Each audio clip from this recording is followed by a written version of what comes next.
This is Kevin from crackberry.com. Hey, it's Phil from Android Central.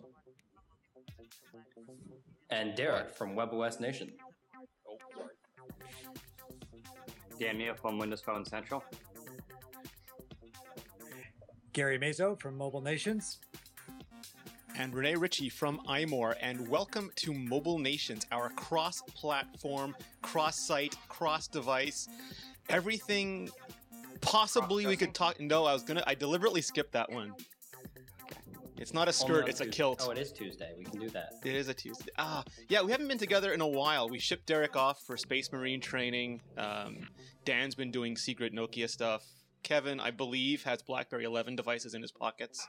It's true. So we have a lot to talk about, but I'm going to pull a switcheroo, Kevin. I'm going to do something different this week. Usually I just talk to you guys for a while and then try to ram some iOS stuff up the end, just as painful as it sounds. But this week, I'm going to start with it because WWDC is less than a week away. Previously, we've seen iPhone 3G, 3GS, iPhone 4. Last year, we saw iOS 6 and iCloud. iOS 5. iOS 5, sorry, and iCloud. I really do know what I'm talking about. This year, we might announced iOS 6. This year, we might see iOS 6, exactly. And I want to know what you guys think. I mean, you guys have all had monster announcements recently. Kevin's had BlackBerry 10. Phil's had the Samsung Galaxy S3. I'm skipping over Derek very nimbly. Dan has a phone now made from material not of this planet with an elegant interface. Let me just go around the room once. We'll get the Apple stuff done with. Kevin, what does Apple have to do with WWDC and the next iPhone? Do they have to do anything? They need a bigger display because I think the current iPhone display is too small. Anytime I pick up my iPhone now, I just feel like I don't even want to use it anymore because when you pick up a bigger device, like I'm just mixing it up and using a bit of everything these days. But I've got this HTC One X here, and as big as your head. It's big, right? But then you use this for a couple days, then you pick up an iPhone 4, and you're like, oh, it's so small, it's garbage. So it needs to have a bigger display. It needs to have notifications that don't suck and are customizable.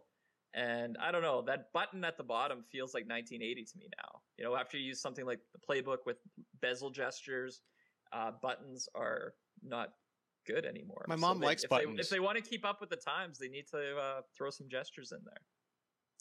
Phil Nickinson? Hi.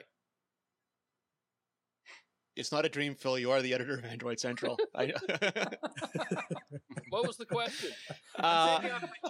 WWDC, we're post Galaxy S3, we're pre Google I/O. Can Apple keep on keeping on, or do they have to pick up pace?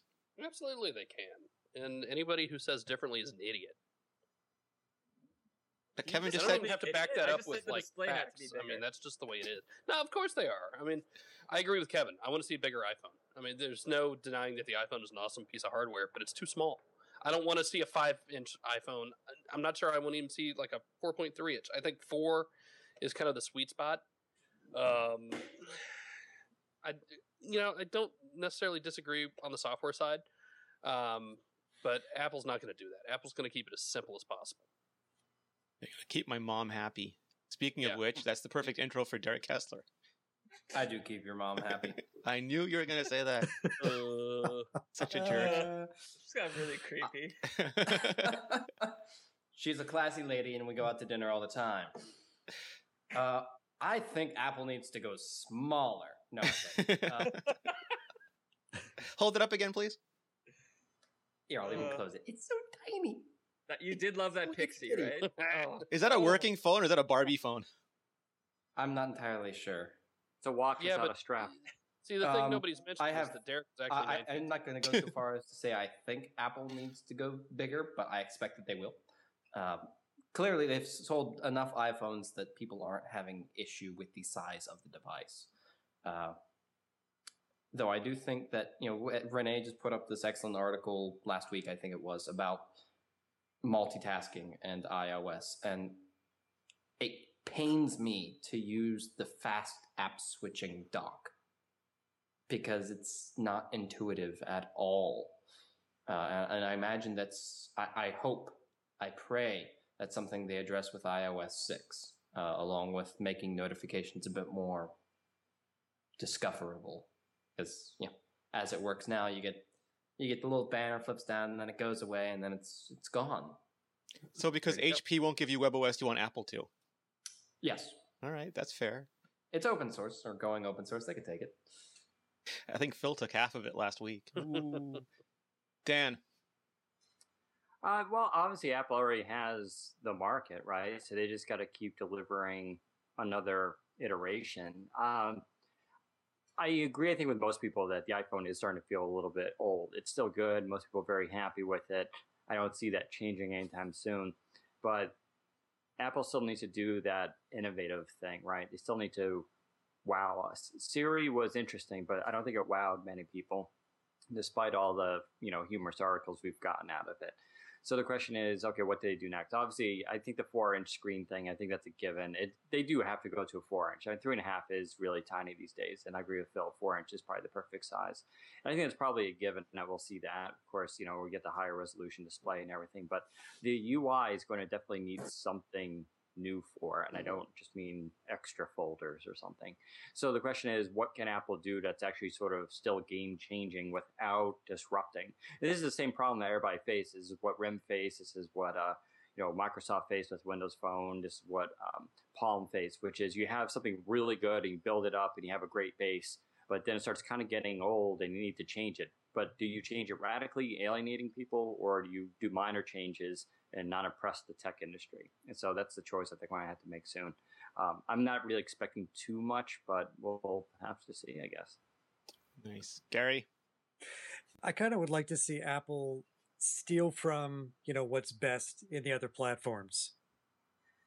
That's called Android. I think he doesn't mean literally, he means figuratively. No, figuratively. I mean, we need a bigger screen like, the Android devices have. I think the best interface right now is Windows Phone.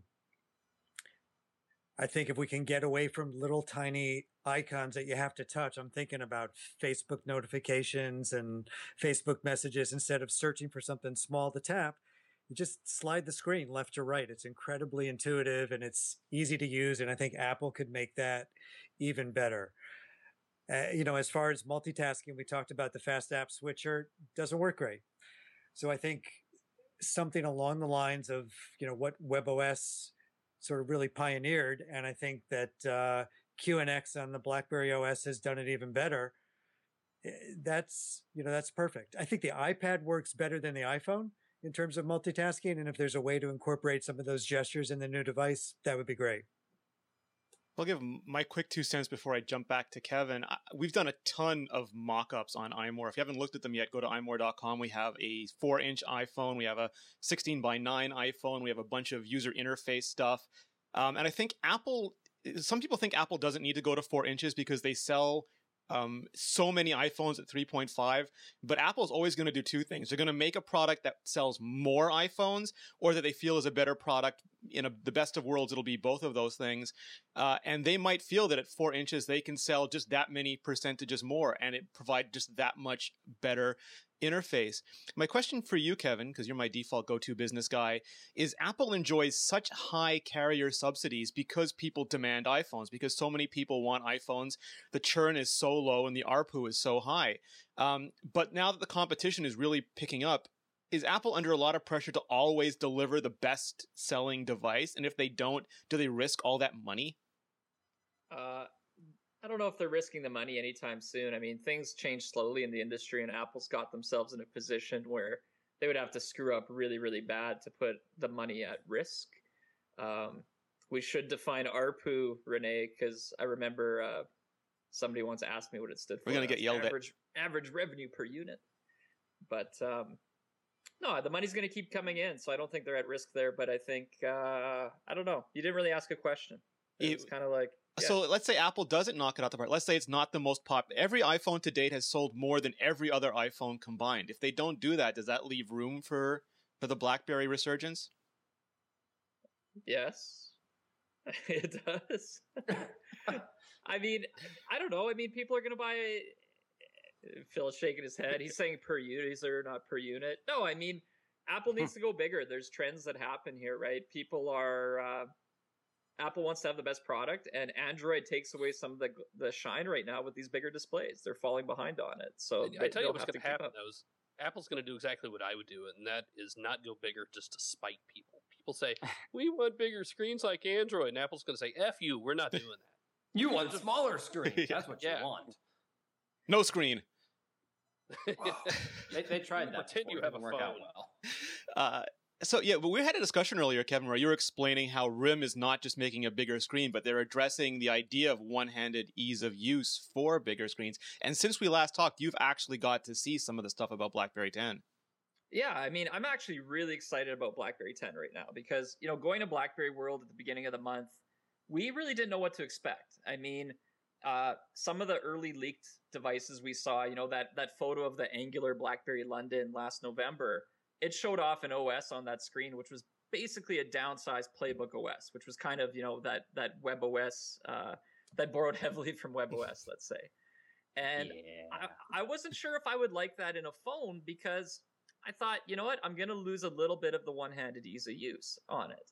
And one of the things that all these longtime BlackBerry users like is the fact that you can, hold your BlackBerry under the table with one hand, using that thumb and barely move it around, have full navigation of the device. As soon as you do things like put, the notification drawer at the top of the display and you have to swipe it down from the top, on a 4-inch display, that becomes an awkward thing to do while holding the phone one hand. You have to really move your thumb up and grab it down, or you need to hold the phone 4.8-inch display? Yeah, or you hold the phone in your left hand and you swipe down. And for a lot of people, that's not a big deal. But if you're a person who wants to use your phone like in the car while driving or walking down the street in New York and not running into poles and things and people, you got to be able to use it for one hand. And BlackBerry's given a lot of thought to that. So this whole BlackBerry Flow experience in BlackBerry 10, they're basically designing a touchscreen where, holding the phone in your one hand with your thumb in the bottom right corner of that display, you're going to have really a lot of control over the device. So notifications, for example, that's going to be based on a gesture where, if the red light starts blinking, you have an email or a BBM or a text message, you swipe your thumb up a little bit from the bottom right corner, and all of a sudden you get basically the notification bar slides in vertically from the right side of the display, and you can see what type of messages you got from within any application. So it doesn't matter where you are on the phone, what you're doing, you're never more than like a short swipe away from seeing those notifications. And if you want to jump into them, you just swipe left once that notification bar is showing. So from within anything, you're never more than like less than a second away from jumping into your inbox or your messages and getting it. So basically RIM's keeping the priority on one-handed ease of use and communications. So they're saying this is a phone still. Communication is important. That's why you carry a phone. But phone calls interrupt my gaming, Kevin. Well, then don't buy a BlackBerry, which is the other great thing here. RIM's saying we're not trying to build an Apple. We're not trying to out Android. We're building a phone for, quote, BlackBerry people, which is kind of a lame term. But people who do things, right? That's the slogan. Who do things. And I think for RIM, this is a really brilliant thing to go for. They're going to carve out a niche in the mobile space for people who want that type of experience. And the good thing here is, a lot of people say, oh, if the next iPhone hits before BlackBerry 10, RIM's doomed. That's the thing. With the way RIM's positioning BlackBerry 10, it just has to come out and be good. If it comes out after iPhone 5, the people who are buying these things, guess what? We got money. We can afford to screw our iPhone 5 contracts and go buy the new BlackBerry 10 phone. We don't care because we do. So it's just that damn good. It's the phone for the... That sounds good, except the only problem I have is with Microsoft and like Windows Phone. Like we have a pretty solid operating system. I think it's been received very well. It's got nice updates, and we're still struggling even with all the power and might of Microsoft and now Nokia behind us. So it makes me wonder just how good RIM's mobile, operating system, their new one, could be, and still maintain market. Now Microsoft has the advantage of having most of their business not based on mobile. So they could just continue to lose money like they did with the Xbox for years and still be okay. But RIM can't do this. Now we do have the issue with Nokia and whether they can sustain themselves that long. But once again, Microsoft is there as a nice little lifeline. So my question is with RIM is, can we really expect them to hold out this long? Even if the OS is outstanding, is it going to have enough momentum to keep going? And, I'll be honest, I didn't think Windows Phone this late in the game would be struggling this much to get market share. But it goes to show you just how entrenched iOS and Android really is in the marketplace right now. Yeah. I think with RIM, they want to build a phone that BlackBerry users are going to upgrade to. So they're focusing on, right now they have 77 million subscribers, and they probably have, I don't know, probably 40 million that have left for Android and iOS over the last couple of years. And a lot of those people, and we see this in the Crackberry forums all the time, where there are a lot of people who are still on our forums, who visit the other sites now too in the network, where, I was a BlackBerry user, I had a tour and this, but, I had to move on because the phones weren't keeping up. So they bought an Android or they bought an iPhone, but they'll still come back and they'll say, I missed this about BlackBerry. And it's these things that are kind of core to the BlackBerry experience, which they're not sexy apps. It's not the tech specs, but it's this kind of user experience that's ingrained with the personality. And I think that's who RIM's building it for. And I think they'll actually get a lot of people to come back to BlackBerry 10 and try it out who've left BlackBerry before. And right now, that's enough for RIM to stay in business. If they cut the organizational fat, they pull out things. They're going for, I really believe they're going for a 1 in 5 type of user, and that's over time. So for BlackBerry 10 to be a hit right now, it just needs to sell to a decent amount of people. It doesn't need to become number one, right? Just a lot of Kevins. A lot of Kevins. I think the big issue, Renee, is that I don't think the market is going to support 4 platforms. I think it's going to come down to iOS and Android, and either BlackBerry or Windows Phone is going to step up and become that third major platform, because no matter how good the interface is, it all comes down to apps. Consumers are fickle. One is already there. One is promising to, pull itself out of the death throes by the end of the year. So, that goes back to, does BlackBerry even have a chance now? Right. And we're not ignoring Derek. We're just putting WebOS in the same category as Facebook these days. When it comes to phones. Our new printer podcast will be coming up soon. Fantastic. Something that HP still does. Yeah, I've seen this story before. It doesn't end well. Well, here's the thing, Derek. Kevin is basically describing taking the Zen of Palm and expressing that in a gesture-based interface, which is something that a lot of the other manufacturers haven't seen fit to do yet. I was watching the demo, and you literally slide your finger, and you get a transitional notification interface that disappears if you keep sliding. It's very clever just from a UI point of view. Not as discoverable as ye old buttons, but very clever for a pro-level user they're targeting. Discoverability is very, very important. Even the pro-level user is going to walk into the carrier store and go look at this thing, and they're not going to be able to figure it out. Android phones have gotten a lot better with discoverability in recent years, and the iPhone's always been very discoverable. WebOS took a little bit of getting used to, but it was easy enough to learn. An interface that is dependent upon gestures, though, as BB10 appears to be, I fear is not going to sell well, because people aren't going to be able to walk into a store and pick it up and actually be able to use it and understand it. And it'll be hard to sell. Well, how do I switch apps? Well, you have to swipe over here and go to this thing. Whereas even at least with WebOS, it was just tap down here. And I love gestures. I think gestures are great, but there needs to be some other way to do things. And everything I've seen demoed right now for BB10 and the playbook before it, it was dependent upon gestures, and that's very difficult. It was like all keyboard shortcuts, which is actually a good thing for Kevin, because he loves the keyboard shortcuts. It's a great thing once you know how to use it, but you can't just walk into a store and pick it up and go, aha, I know how to use this, without ever having seen it before. No, that's part of the marketing, though. Something like pinch to zoom in web browser, right? Pinching to zoom isn't really an intuitive gesture, but we were able to... The marketing part of the marketing. Call it pinch to zoom. You build it in, and we trained a population. So that's a solvable problem, but it is a problem. I agree with you. It's not as intuitive. You need to invest the 2 minutes to learn how to use it, which 80% of the people won't. Which is why they're targeting 1 in 5. But that's a big discussion going on now in the design community, and we saw it with apps like iPhoto, where there is a steeper learning curve to a much richer long-term app, rather than a very small learning curve to a very small functioning app. So I think there is, if you're willing to put in that investment, you might have a potential payoff, but you have to sell that argument to people. It's a short-term issue, though. If you think about it, my 5-year-old nephew and that, I can throw him a playbook, and without lessons, they figure out how to use it. So basically, once we all die off, the problem's solved because the kids who come Think after of the us kids. will be able to cope with gestures just fine. I'm going to use The that next as an. generation of hipsters are going to be so into BB10. It's gonna be ridiculous. I'm going to use that as a way to transition to Phil. And you're kind of caught in between two worlds right now, Phil. You finally have the Galaxy S3 after the rumors almost eclipsed the amount of phones on your desk for a while there.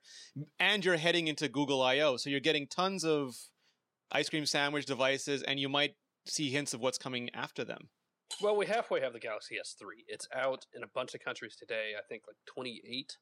One of which is not the United States. So What? We're still, yep. That's the way it has. I mean, the way it works First the here is Avengers, carriers now have the to announce Galaxy their S3. I can't handle this. Yeah. So we're, still have no idea when that's coming. I would assume sometime soon, maybe. I don't know. The other question is which carriers? I'm going out on a limb and saying we're going back to all four again. Remember, Verizon skipped the Galaxy S2 because it got the Galaxy Nexus instead last year. So, yeah, I mean, we got a lot of stuff going on. We still have HTC pushing the hell out of its HTC One line. So it's really going to be head-to-head with Samsung, although I think Sammy's going to win out on marketing because they just have bazillion dollars to spend on marketing. Is it fair to say that because they were so successful with the Galaxy S2, they have a huge advantage going to the 3? No, I mean, it's not like a baseball game, right? I really think it comes down to how successful the marketing is, how efficient it is, and how much money they throw at it, because that really matters.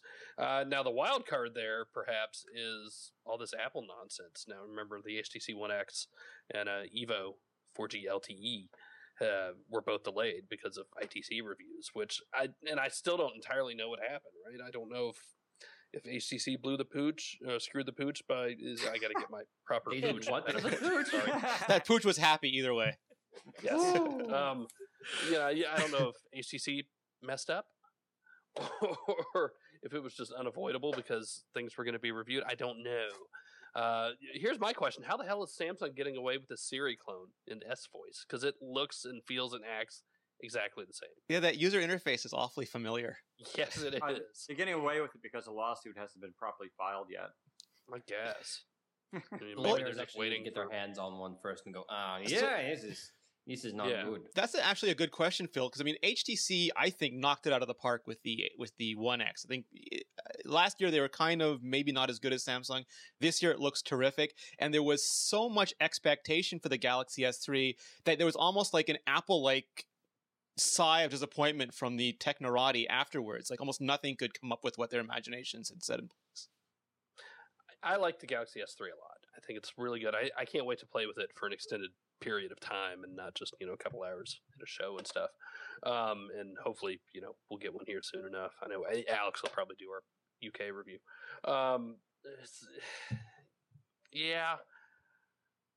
There's almost too much going on right now between the One X, and I still love the One X. I wish the One S had the higher res screen. Once you go 720p, you just can't go back.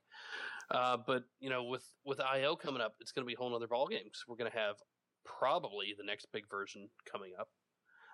Can you tell us what it is? Is it Jawbreaker? Is it Jolly Green Giant? Yeah, I mean everybody's still saying it's going to be Jelly Bean, which is obvious and a fine. I think it should be Jolly Ranchers. I don't think they could trademark. Yeah, the green ones are so tasty. Could be Jello from Bill Cosby. On the other hand, maybe Google could step back and say, hey, they're not going to release code this summer, right? I'm not expecting that. But on the other hand, maybe they're going to step back and say, hey, you know what? People are having a hard time, getting an ice cream sandwich out, and that's still a big mess. So maybe we'll just step back and see. I'm expecting kind of a big living room push, and they started this idea last summer, right, at I/O last year in May, with the Android at home kind of. It was proof of concept then more than anything. They weren't, saying, go out and buy this now. I really do think we're going to see some sort of revamped Google TV that's going to be better and easier and actually have hardware that will work. Eric Schmidt's 6-month countdown is almost up, Phil. I still think people were taking that a little too literally, but if that's what helps them sleep at night, more power to them. Unless it's about 5 Android, maybe 5 Nexi Is that what's the proper plan? See, again, people are reading a whole lot into this. The rumor, and I forget if it was the Wall Street Journal or the New York Times that started it, was that Google is going to let 5 manufacturers have access to the code early now instead of just the one Nexus manufacturer. So instead of Samsung getting the code ahead of time to develop this phone, more manufacturers would. And that does a couple things. It gives them a head start for developing. And especially, you have to remember the jump to ICS, to Ice Cream Sandwich, is a much bigger leap than going from Froyo to Gingerbread. It was really a whole new framework. So anytime you can get the code earlier is good. And I mean, I can flat out say, HTC did not get the code a day before it was pushed into the Android open source project. They didn't get it early to work on the One X, which is actually pretty amazing when you think about it. When you think that we saw this phone, or not that one, this one, in late February, November, December, January, February, within 3.5 months, I guess, of when the code first pushed. They hauled ass. Had it on. And that was a question I asked HTC recently, was how much of the Sense 4 design was kind of born out of Ice Cream Sandwich, which would be pretty incredible considering the amount of time that, was in between code pushing and seeing these phones at Mobile World Congress. So, and actually this was the direction they were going anyway. So it really is kind of an astounding feat that they've done. Samsung is right up there as well. It's not a big a difference in the UI from their Gingerbread to their ICS phones, which is a little disappointing. But again, I need to play with them more. You did reveal your favorite on the last show, so if anyone wants to know what Phil's personal favorite Android device is, they can go back and listen. Hey, no, I will absolutely pick one right now. And just like I said last time, it's the... Oh, my keyboard shortcut's not working. Joke. So last big question for you. In a bizarro world where, because the Motorola Google acquisition is now finished, in a bizarro world where Motorola still loses money, where a Verizon or a Samsung forks Android, where Google decides they have to just show the world how big and bad they are, could you in the next year see some type of first-party Google hardware? Sure, why not? I mean, they're still going to have to get somebody to make it, though. Google doesn't make hardware. Moto. What's that? Moto. They have Moto now. Oh, well, they have Moto now, sure. But it's going to take a while for that to tool up. I mean, I saw a post the other day. What was it? Google needs to get Motorola to push out Ice Cream Sandwich like today to their phones, and it's like, do you really not understand how this works? Yeah, it's not you sign the papers and then immediately you can start pushing code to all these phones that need updating. It's not like Amazon Prime. That would be kind of nice, actually. Get your update in 24 hours for $3.99. It just doesn't work that way. These things take a lot of time, and for better or for worse, it's the way it is. Well, you do have a whole new web framework guru and team to help you along with that, and I'm going to use that to segue to Derek. And first, Derek, I want to apologize. Someone actually let me log in and post on WebOS Nation while you were gone. I'm going to find out who that is, and I'm going to kill him. The HP's Enyo framework team. Enyo is the application framework for building apps on the touchpad and also on older WebOS phones. It's based on web technologies, HTML5, CSS, and JavaScript. Just about the entire core team, including their lead director, Matt McNulty, left HP to go to Google. Maybe you heard of them. Apparently, they're going to be working on the Chrome team, which makes perfect sense. Google is obviously putting a lot of emphasis on, not a lot of emphasis on Chrome, but they want Chrome to be successful as a browser and, strangely, as an operating system. And bringing on these people who know how to make apps run in a browser, because you can actually do that with the latest version of Enyo. You can run it in a WebKit browser, would be incredibly useful to Google in pushing beyond just website type apps. Though it kind of sucks for HP and WebOS and this whole drive to open source. But it also asks a much, much bigger question. What the hell is HP doing to actually keep people? Because McNulty was the final higher level, like I think director or higher level employee from 1 year ago. Now that he has left, every director level or higher employee has been replaced in some manner. or just left and they have an open vacancy. And HP says that they're hiring, but who in their right mind would go work for HP right now? There's a few RIM people Kevin's gotten rid of that might. Yes, I was they might waiting be for that. available. Yeah, I hear there are openings up in Waterloo too. They say they want WebOS to be successful, and at the same time, HP is going through crisis right now and cutting 27,000 employees. They need to understand the need for talent and the need to get and keep talent, and they're doing a very poor job of keeping talent right now. It's not just pay, but it's job security. Isn't that going to be a global problem, though, in smartphones as they mature? Apple's going to have that problem. Google's going to have that problem. People are going to be lured away by startups and quick money. Yeah, no, there was that post because over the weekend that some people will be lured away. There's no doubt about that. But there are other people, like there was a guy who just recently left HP, and he'd been with Palm for almost a decade, and he finally left. It's not because of necessarily being paid more, which I'm sure wherever he went is willing to pay him more, but for job security and the headache of not working at HP.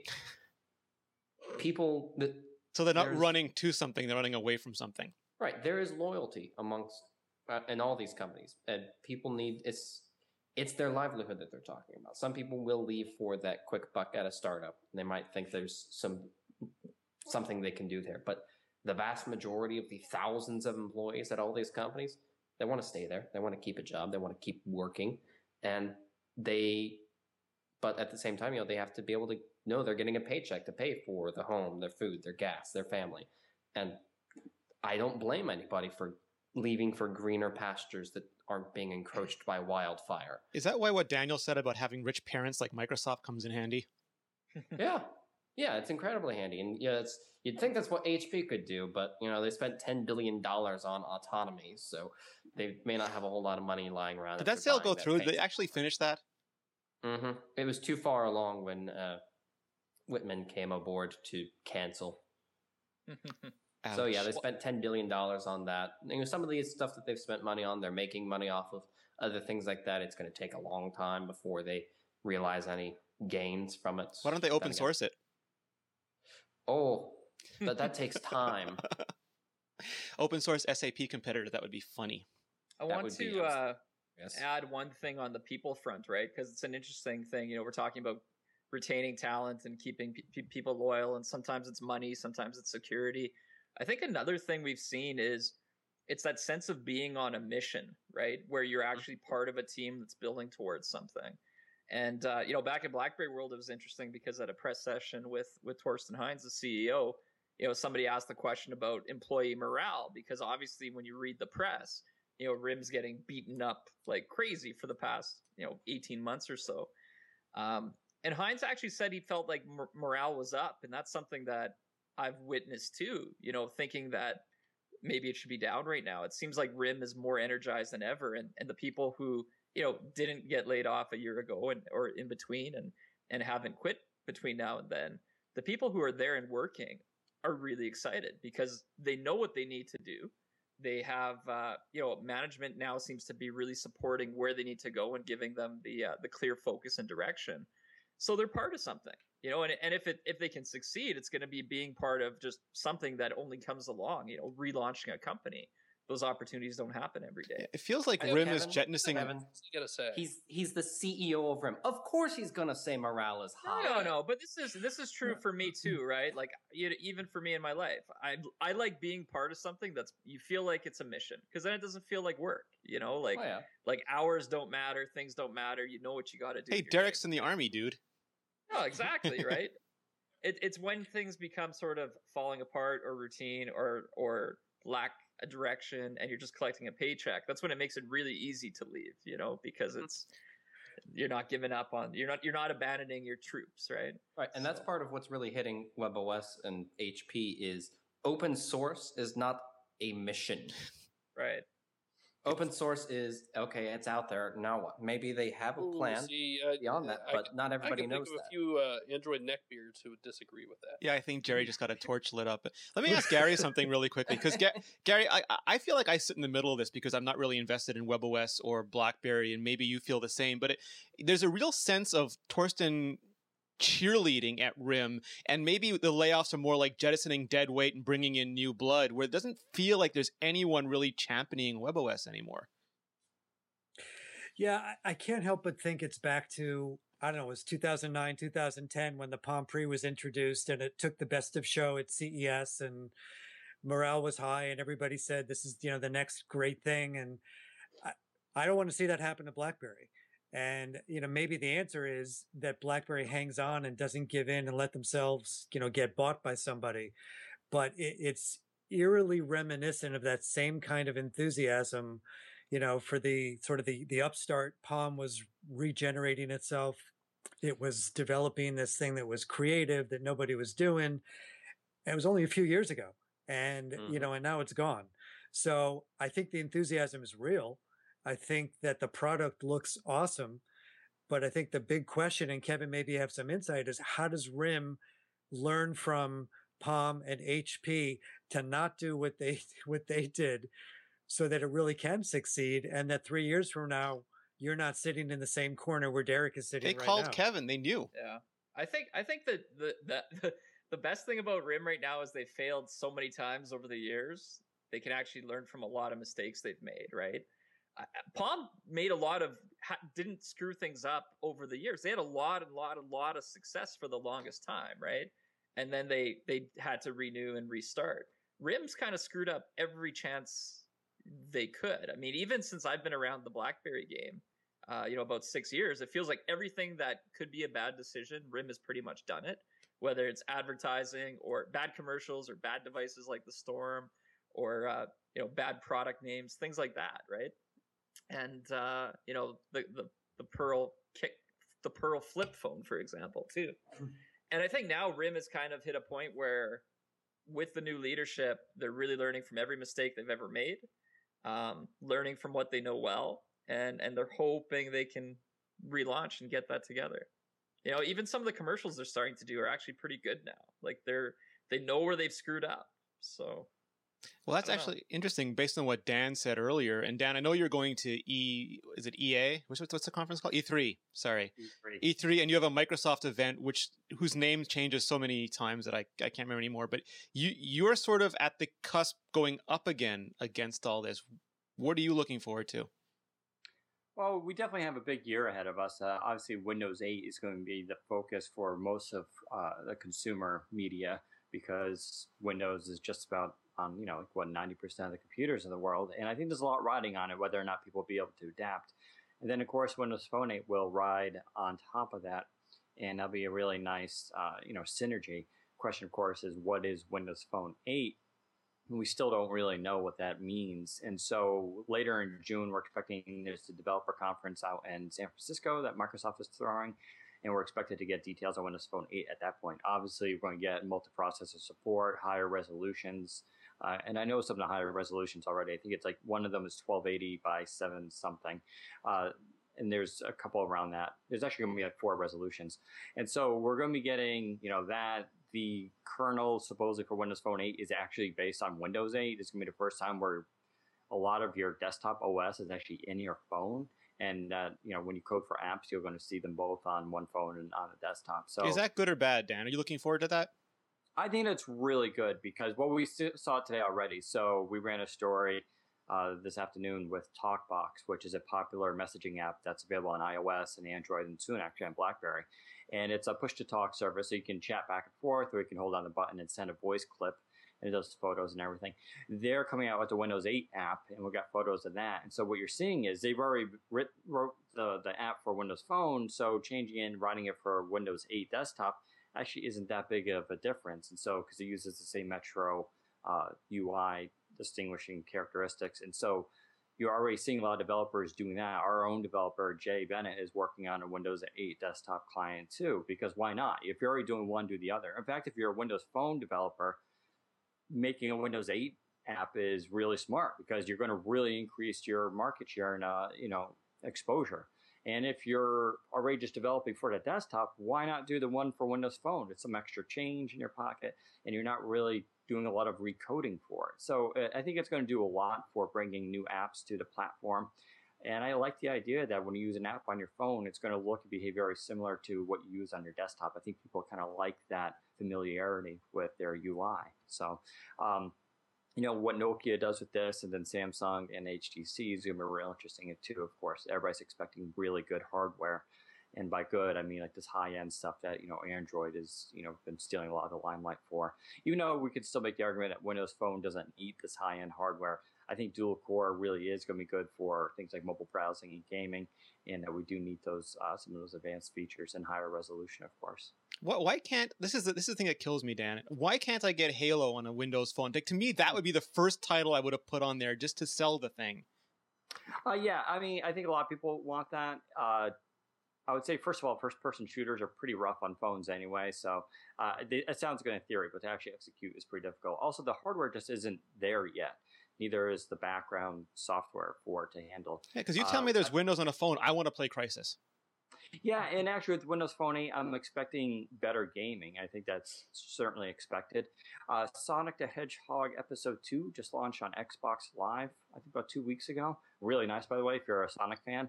That game is going to have a Windows Phone counterpart, which we expect actually in a couple weeks on Windows Phone. And that's going to offer that first experience of simultaneous gaming. So you can play on your phone, pause it, go home, and when you pick it up on your Xbox, it'll be right where you left off. And, supposedly it'll keep track of where your game is being stored. That's the kind of stuff I think people are looking forward to. And I think we're going to start seeing more of that later this year, as well as, of course, Kinect integration, right? Using your phone as a controller. We saw this way back in 2011. And nothing's really come of it. And my guess it's just been shoveled into Windows Phone 8 instead of Windows Phone 7. And so I'm expecting the ability to use sensors on the device for as a second controller and interact.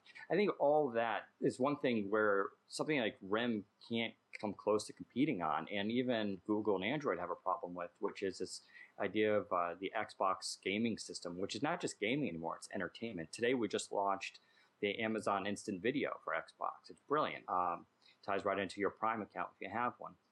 This idea of entertainment, Connect, Windows 8 is a really powerful system along with our cloud services. Now, we're still setting up the pieces on the chessboard, but I think when Microsoft finally starts moving those around later in 2012, it's going to be a real powerful system that really no one can match. So I'm smiling because I've been do that. I've been asking for that since Windows XP, Dan. I've had all these Microsoft carts, and they were all islands unto themselves.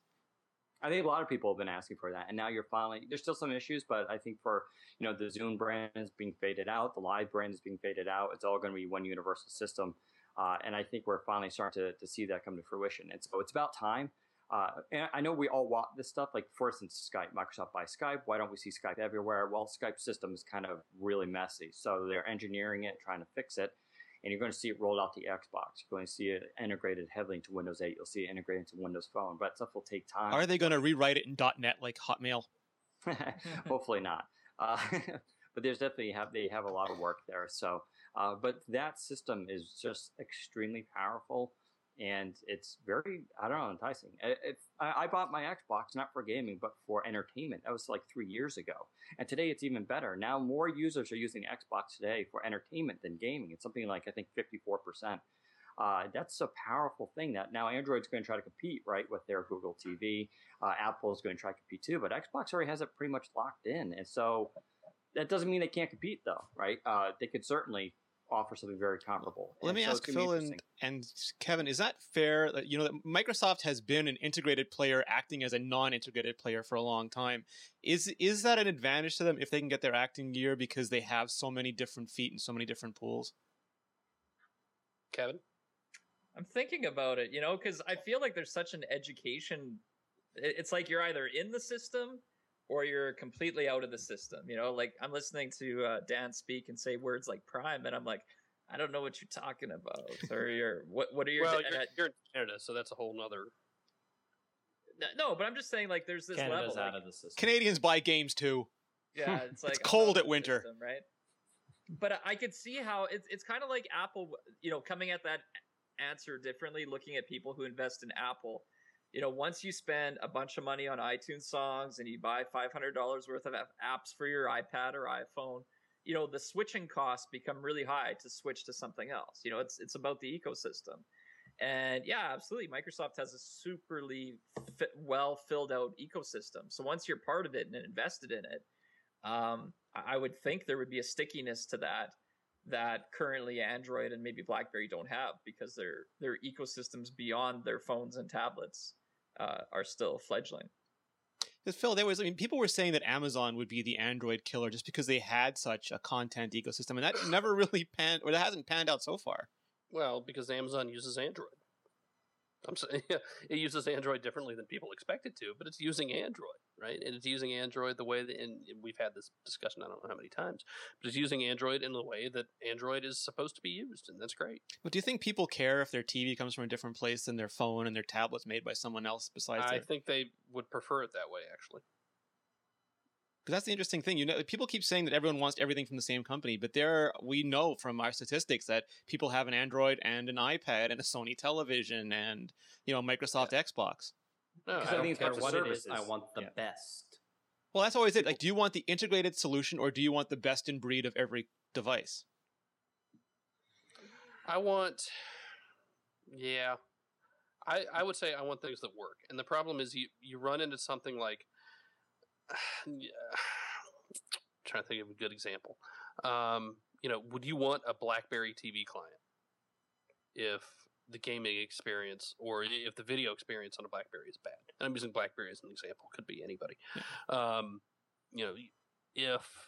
If your phone drives you nuts, there's no way in hell you're going to go buy that brand of phone for an $800 TV that's unsubsidized, right?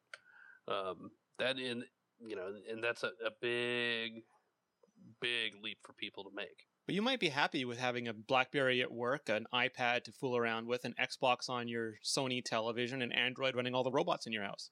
Mm-hmm. I mean, it's a definite use case. And that's kind of what... So much of what we do is tied into services that aren't part of these devices. Right. Netflix, Amazon Video, or Amazon Prime... even gaming now is becoming less tied to the device than it is just to the cloud. Valve and online. Matter. I can get my Gmail on my computer, on my phone. I can get it. Well, my TV doesn't do that, but I can get it on a TV if I wanted to, on my touchpad or an iPad.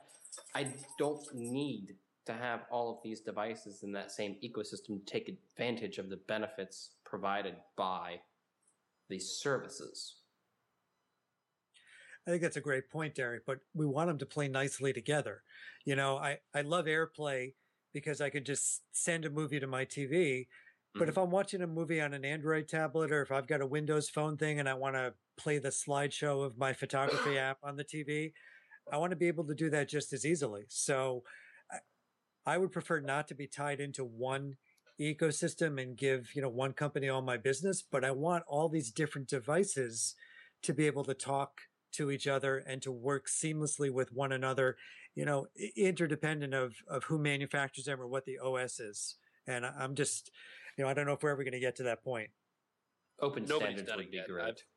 HTML5 everywhere, but it's not going to happen. I've got HTC's answer to that sitting out in my living room, their Media Link HD, which is actually pretty good to send something from your phone to the TV. You just swipe 3 fingers up and it flies over there and it's great. But yeah, is it going to work with the Samsung phone? Well, we have APIs that blah, blah, blah, blah. Well, Samsung's not going to use your APIs. HTC isn't going to use Samsung's all-share APIs. Nobody's going to use, or do they even have access to what Apple uses? Wi-Fi Direct is a great idea, and I love it. But I agree 1,000%. We've got to make this stuff more open. Yeah, the manufacturers are more interested in by and large, they want to sell you more things and get you locked into that ecosystem so you buy more things in the future. So they're going to make custom solutions that only work with their phones. And they may offer an API so people can build apps with it, but if HTC opens up their Media Link API, Samsung's sure as hell not going to build it into their phone. Why the hell would they do that? So, I would say actually though, Microsoft is a little bit more open in this regard. People are talking that the new Kinect systems will be built into third-party TVs. So when you go buy, you can buy any TV you want. You'll have the Kinect sensor built into it. And that they're going to. Well, Microsoft is like, isn't it business model? I mean, like Google is happy to put stuff everywhere because their business model supports eyeballs. Microsoft supports licensing. So depending, like Apple's is completely opposite of that. They want you to buy their hardware. Like, I mean, for instance, let's take Amazon Instant Video that came out today. I've had Amazon Prime now for, I think, almost 2 years. I brought it through my school as a student. And so it's absolutely brilliant service. I just got it for the 2-day free shipping. But they've been offering the video on demand service for a long time. Up to recently, it's been very similar to Netflix. So there's been little reason for me to sort of get, be excited about it. But they're starting to differentiate themselves now from Netflix by offering different content. Still, the problem for me was, how do I watch this? I'm not really a fan of watching stuff on my computer. I don't use an iPad, although I have one. And I have a WebOS tablet, which is collecting dust. Which a hater. I want to watch it on my TV behind me, So how do I get it to my TV? I've been waiting for the Xbox thing. Now the Xbox client is available today. I just loaded it up. It works brilliantly. Now I'm adding stuff to my queue. Now I'm going to take advantage of this Amazon service, strictly because Microsoft offered it as a licensing thing. And this is what I like about Microsoft. They're just like, whatever, we'll license it, we'll use it on our platform. If it's popular, we'll get it. Have money, we'll travel. Yeah. Now they struggle a little bit. Windows Phone's still trying to work on getting a lot of, these big apps. And so, like the Pandora thing, right? You can't force the company. They don't want to play ball to do so. But instead, they're playing up their alternatives like iHeartRadio, which actually I find iHeartRadio better than Pandora because you can do a lot more with it. So, this is the Microsoft's philosophy is what I like about it. The Xbox. Yeah, you're tied to the Xbox Live system initially, but from there, it's a platform to jump up to anything else. I can use Hulu, I can use Netflix, I can use Amazon. Yeah, having to pay for Xbox Gold is still annoying, but I understand it. I agree. Yeah, I mean that is it's $50 a year. I don't really think of it because I don't have cable, so to me it's not a big deal. I'd rather pay that and know what I'm getting. But I could see for some people that's a problem. They're also supposed to doing this thing with the Xbox where you pay, I think it's only $200 and you get the gold built in, and so they're offering alternative pricing schemes. There's talk of a lower end Xbox that's going to come out for that can just do media stuff. So I don't know. I think Microsoft's vision here is going to ultimately win out because they're not tied to their own ecosystem. Yeah, I can do Zoom video if I want to, but I can do anybody else's video as well. The rich kid on the block is so annoying, Dan. Says the Apple guy. But it gives us what the last thing I want to kind of finish up with, and I'll start with Kevin and go around, is there's rumors once again of a Facebook phone. They tried Android, but they couldn't build hardware. They tried to partner with HTC, but it was too limited. Now they're hiring a bunch of Apple engineers, and they want to actually build a unique Facebook phone. And who knows? Maybe one day Amazon will make a Kindle phone. There's still a couple big players that the tech industry just expects. Like the next obvious step has to be to make a phone. Do you think that's actually likely? And do you think, given how much other companies are struggling, there really is that much market for something new again? So I'm going to defer to a book I read by Amazon's CEO there. What's his name? Jeff Bezos. Yeah. Bezos. And it was called Amazonia. Really good, really interesting book, quick read, written by one of the early employees there he was actually just a writer. He was a journalist blogger for the company, but he got stock options, so he got rich. And he does a quote in that book where Bezos, where he says, brands are like quick drying concrete or cement. People form an opinion very quickly, and it's very difficult to change it after it's formed. And I think for the most part, that tends to be true. There's exceptions, Amazon being one, where they sort of transform their business from, being a bookseller to a lot more. But I think we see that in this place. I mean, even listening to Dan talk about, why isn't Windows Phone taking off in the market despite everything they're doing? It's because nobody thinks of it as a phone. I think of Windows as a computer, period. That's where the brand lives. Facebook's a social networking website, not a phone company. They could try, but I just don't think it's going to fly, even if they try. What about the kids, Kevin? Think of the kids. Especially if you're a kid who bought the stock and now you have no retirement money left. But no, I don't know. I think it's a struggle, even despite how big it is. I just don't think people will think of Facebook as a phone company. And Phil, didn't you have a Facebook phone? Yeah, it's sitting out in my kitchen drawer. And how many did they sell? Like 6? There's a reason why it's sitting out there in my kitchen drawer. But it's got a big blue Facebook button. It does, and there's a reason why it's sitting out there in my kitchen. Well, tell the drawer, truth. It has like a 2.7-inch display. You were relieved when you heard that the latest rounds were not Android-based, right? You were just a little bit relieved? Yeah, they really shouldn't be. And there's the larger look. I was logging into Facebook this weekend, and it says, "Hey, give us your phone number for backup purposes." And I'm like, "Hell no, no. I will give you anything other." My phone number is like the last thing I want Facebook. Talking about appearances and trusting brands. That is the last thing I want Facebook to have. They can have my blood type before they have my phone number. give them my first kids. Hey! I'll give them Phil's first kids, too. Rumpelstiltskin.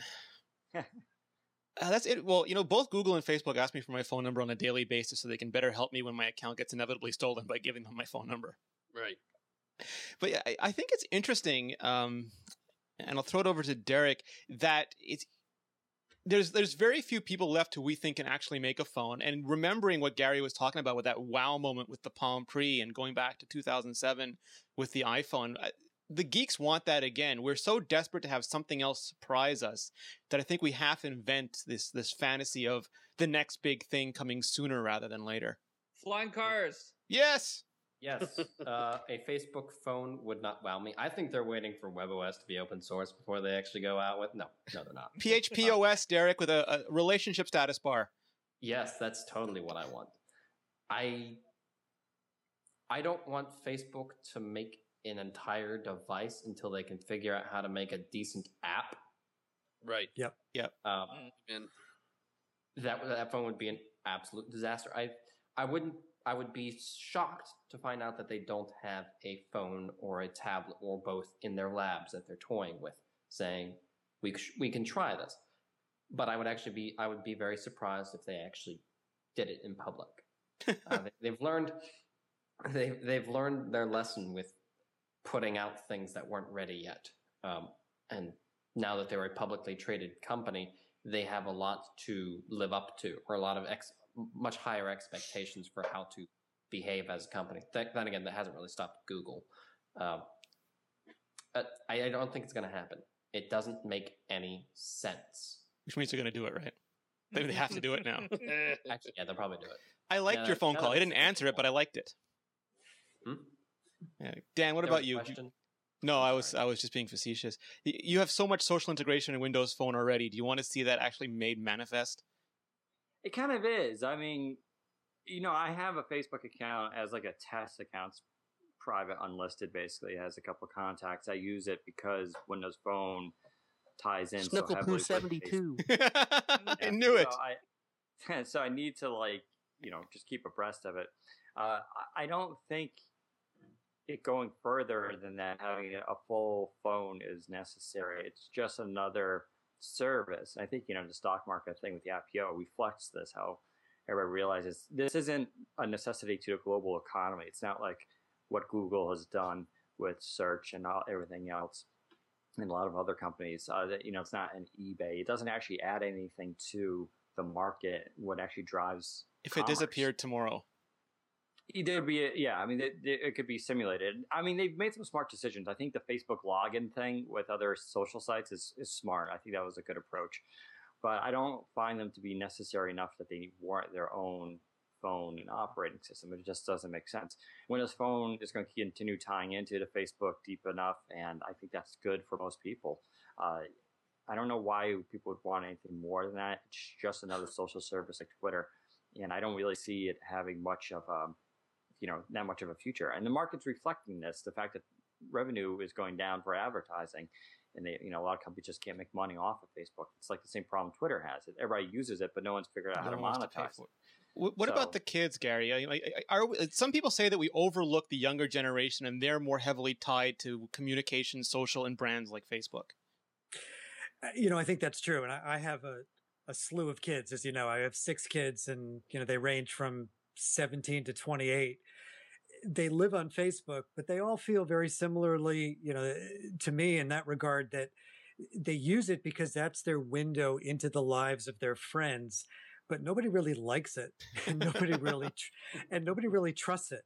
And most of our kids are on iOS devices, and the app is terrible. I mean, Derek is completely right. Take the billions of dollars that you have and develop a good user experience on all the platforms and all the devices. They're not a hardware company. They're not an OS company.